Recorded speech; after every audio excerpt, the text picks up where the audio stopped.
All right, let's set the stage for this one. What if a footballer could impact both the pitch and the digital world? Not as a novelty, but at an elite level in both. Let's explore the life of Diogo Jota.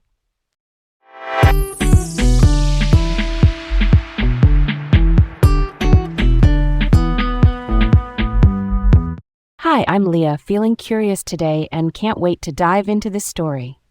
And I'm Garrett, excited to explore the intersection of sports and gaming. Welcome to Laid Back Learning with Leah and Garrett.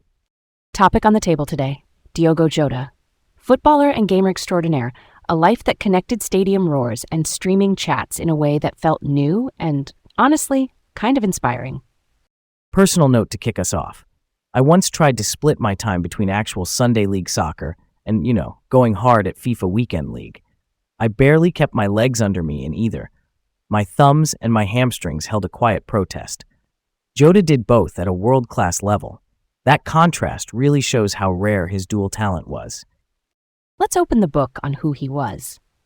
Diogo José Teixeira da Silva, born 1996 in Porto, Portugal. He grew up in Gondomar, just outside the city. He became widely known as Diogo Jota. Jota is the Portuguese name for the letter J. He used it to stand out from the many Diogos and Silvas in football. That identity choice later showed up on his shirts as Diogo J when league rules allowed it. Basic snapshot. He was a forward who could play across the line. Winger, center forward, even a false nine. A false nine is a striker who drops deeper into midfield to link play and then bursts into the box late. His toolkit was stacked. Clinical finishing, 2 quick feet, sharp movement in the half spaces, and a big defensive work rate. If you picture a top sprinter who also reads the traffic patterns 2 steps ahead, that was the vibe. Early story. He played youth ball at Gondomar from age 9 to 17. Bigger academies passed at first because of his smaller frame, so he joined Paços de Ferreira's youth setup in 2013. Here's where it gets interesting. As a first-teamer, he chose to live in the club dorms to avoid distractions and study foreign languages.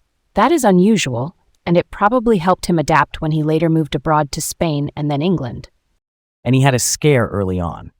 In 2014, he missed about a month with a diagnosed heart condition. He came back that same season, cleared to play, and then popped up with big moments. Senior debut in the Portuguese Cup at 17, first league goals for Paços in May 2015, a brace, becoming their youngest top-flight scorer. That blend of resilience and timing, that checks out with the rest of his career. Moving into the next chapter. In March 2016, he agreed a 5-year deal with Atletico Madrid. That's the La Liga club from Spain known for Diego Simeone's intense, organized style. Atletico loaned him to FC Porto back in Portugal for 2016-17. At Porto, he scored a first-half hat-trick against Nacional, hat-trick meaning 3 goals in 1 game. He also got a Champions League goal against Leicester City. That stage matters because it shows he could transfer his game to Europe's top competition. Then came Wolverhampton Wanderers, or Wolves, in England. He joined Wolves on loan in 2017 in the EFL Championship, the second tier below the Premier League. He scored quickly, helped power promotion, and Wolves made the move permanent for around 14 million euros. In the Premier League, he kept climbing. He became the first Wolves player ever to score a Premier League hat-trick, and only the second Portuguese to do it after Cristiano Ronaldo. He also clicked with Raúl Jiménez, the Mexican striker, with those darting runs beyond the 9. It was intelligent chaos in the best way. Why did he change his name on the shirt again when he was at Wolves? I remember seeing Silva at one point and then Diogo J later. Why did that happen? Good catch. Championship rules required his legal surname, Silva, on the jersey. After promotion, Premier League rules allowed his brand name, Diogo J. It eliminated confusion with all the other Silvas in England and matched how he was known in Portugal. He also carved out big European moments for Wolves. He scored Wolves' first European goal since 1980 in their 2019 return, produced a lightning-fast hat-trick as a substitute against Besiktas, and had another hat-trick against Espanyol. That made it clear he was not just a system player. He could swing a tie by himself. Then came Liverpool in September 2020, a deal around £41 million. Liverpool's recruitment was data-heavy. There was an internal report on him from his Porto days. Jurgen Klopp chose him from a shortlist after a detailed 15-game analysis. Sporting directors like Michael Edwards and later decision-makers like Richard Hughes are known for blending analytics with traditional scouting. The projection was that his two-footed finishing, pressing, and movement profiles would fit their high-tempo game. And it clicked fast. He scored on his Premier League debut at Anfield against Arsenal, became the first Liverpool player to score in each of his first 4 Premier League home matches, and got a Champions League hat-trick at Atalanta. He even scored Liverpool's 10,000th competitive goal against Midtjylland. It's like his name got attached to milestones at every stop. Setbacks came too. In December 2020, he suffered a leg injury in a Champions League dead rubber. The result did not affect progression. He still ended that first season with 9 league goals and a slick back heel at Manchester United.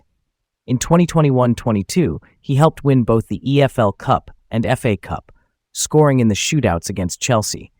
He also scored in Liverpool's 2000th top-flight win against Newcastle. But in October 2022, a calf injury against Manchester City ruled him out of the World Cup. That one really hurt his international trajectory. He returned in 2023 with a brace against Leeds and a stoppage-time winner against Tottenham. In January 2024, he won Premier League Player of the Month during a period when Mohamed Salah was out injured. He built a great rhythm with Darwin Núñez, the Uruguayan forward. Then another knee injury in February, and a further setback in April.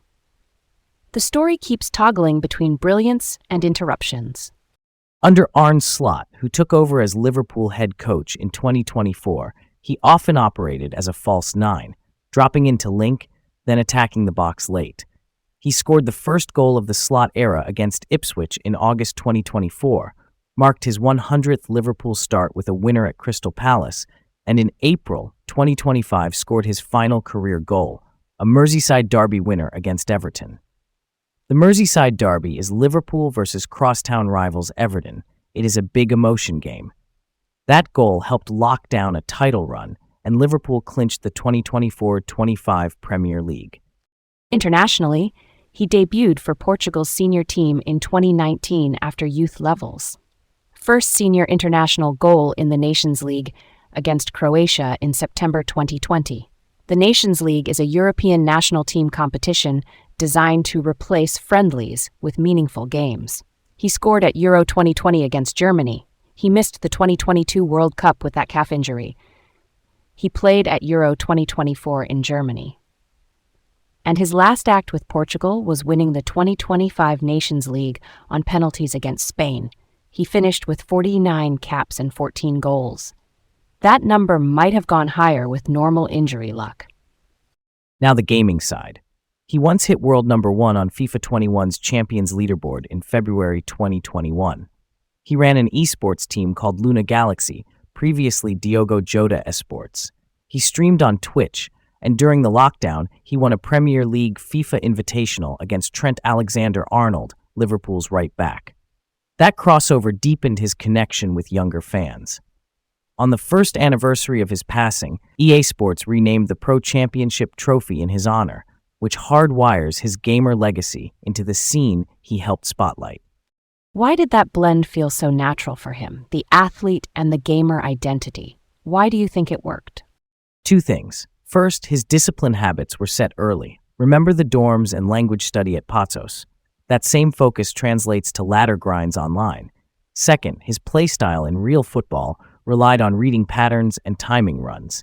In FIFA, you are also decoding patterns. It's the same brain, just a different interface.